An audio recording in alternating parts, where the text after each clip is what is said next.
आज मां नर्मदा के तट में बैठा हूं। पंच क्लेश के विषय में जो बात चल रहे थे उनमें से राग का मैंने कहा, द्वेष का कह दिया, अविद्या का हो गया। आज हम बात करेंगे अस्मिता के विषय में। अस्मिता किसको कहा जाता है? अस्मिता जो नहीं है और सत्य भाषित हो रहा है वो अस्मिता है। जो अविद्या से प्राप्त हुआ, जो अविद्या से प्राप्त हो रहा है और वो आपको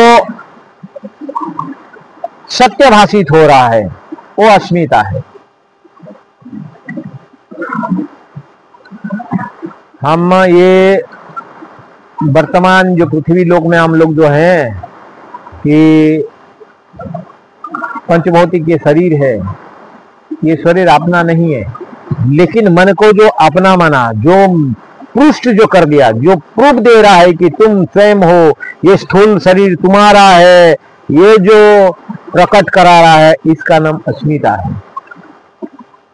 हर एक जीव जगत को आप देख लो, जब जन्म से लेकर जब आपने जन्म हुए तभी आपका, जब से आपका स्मृति जो स्मरण शक्ति आपका जब से जागृत हुआ तब से आपने जो स्थूल शरीर में आपने प्रवेश किया, स्थूल शरीर में प्रवेश किया तो ये जगत को जाना, पांचों भौतिक जगत को, जगत आपको हरे नीले पेड़ पौधे, हर एक फल फ्रूट, प्रत्येक विविध वस्तु आपकी व्यवहारिकता जगत में आए।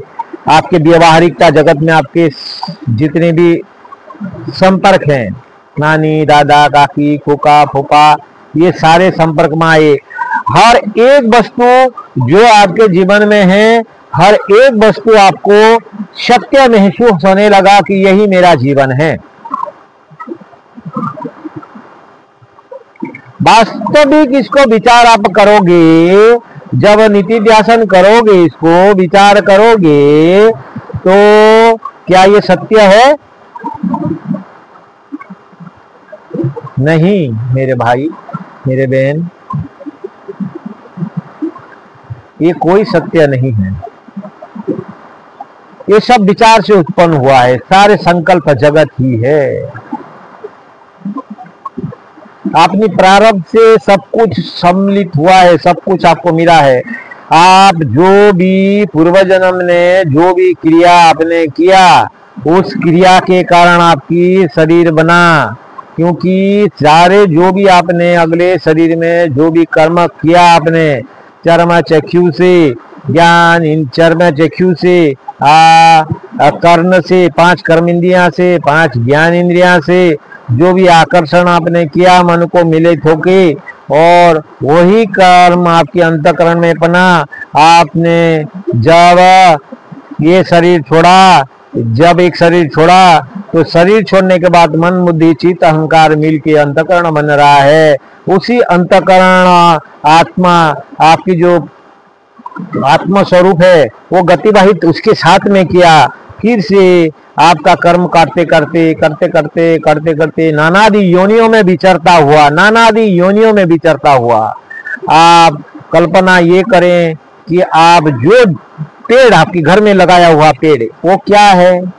वो भी आपके स्वरूप ही था। किस दिन आपने जिस सर्प को देखा, वो सर्प क्या है?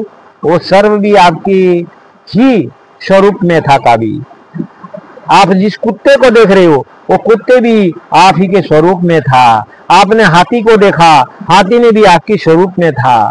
जितने भी आपने जीव जगत दिखे, प्रत्येक जीव जगत से आपके कर्म के हिसाब से आपने गतिवाहित करते करते करते करते करते करते अति में अति दुर्लभ शरीर मनुष्य बना। इस चीज वैसे देखोगे तो नहीं मिलेगा इसको। इसके लिए आपके मन को सूक्ष्मता चाहिए, एकदम सूक्ष्म तरंगे बनाना पड़ेगा। जो सूक्ष्म है वो महान है, ये बात को आपको मानना पड़ेगा। आजकल साइंटिस्ट वालों ने भी इस चीज को किया। सबसे बड़ा ताकतवर कौन सा है? अभी मिसाइल बन रहा है, वो बन रहा है, ये बन रहा है। छोटे से छोटे सूक्ष्म से सूक्ष्म तरंगे कर दिया गया।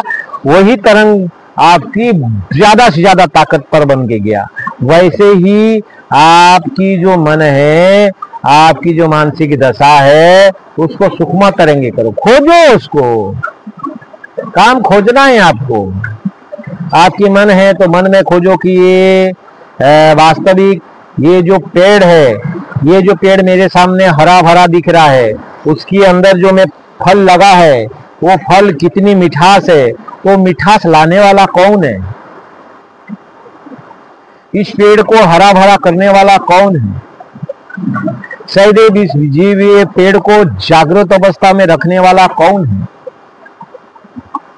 जो औषधियां आप देख रहे हो, जहां से आपको एंटीबायोटिक मिल रहा है, जहां से एंटीऑक्सीडेंट मिल रहा है, जिस औषधि पौधा को आप देखते हो, ये सारे औषधीय पौधा में जो औषधीय गुण लाता कौन है?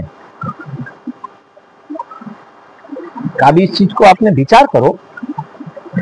मनुष्य जन्म अति दुर्लभ से दुर्लभ और क्षण भंगुर है। ये चीज को जानने के लिए आपको इस धरती पर आना हुआ। जब इस चीज को खोज करोगे तो परम तत्व को जानोगे।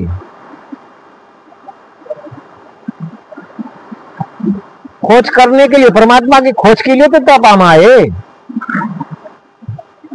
शास्त्र ने कहा भारत एक ऐसे देश है सिर्फ भगवान बनने का फैक्ट्री है। ये चिंतन करो, स्वाध्याय करो, आत्मचिंतन से ही आपका मुक्ति है। तो चिंतन और विचारधारा, आपका विचार करते जाओगे तो आप आत्मोन्नति करोगे। जो क्या नश्वर है और क्या वास्तविक सत्य है, क्या सत्य है क्या असत्य का विद्या जो आपको प्राप्त होगा, यही विचार से होगा। तो अस्मिता से आपकी अविद्या सत्य भाषित हो रहा है। तो उस अस्मिता को जानो जो सत्य भाषित कर रहा है। सत्य भाषित कौन कर रहा है? मन कर रहा है, आपका बुद्धि कर रहा है, आपका चित्त में डिस्प्ले हो रहा है, या आपके अहंकार कर रहा है? अस्मिता को सुदृढ़ किसने किया? मन कर रहा है। इसीलिए कहा गया मन ही बंधन का कारण और मन ही मोक्ष का कारण है।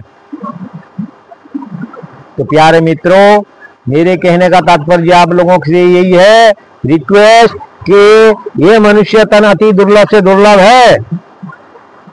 ये मनुष्य तन होते हुए आप ईश्वर को जानो, सत्य को जानो, असत्य को छोड़ो, अविद्या को छोड़ो, राग को छोड़ो, द्वेष को छोड़ो और परमात्मा तत्व में बैठ जाओ। ये शास्त्र बोल रहा है। हर एक शास्त्र में हर एक गुरुओं की वाणी है। और मुझे जो प्रेरित, मां नर्मदा के तट में बैठे जो प्रेरित हो रहा है, वो वाणी में आपके सामने प्रकट कर रहा हूं। आप इसको धारण करें।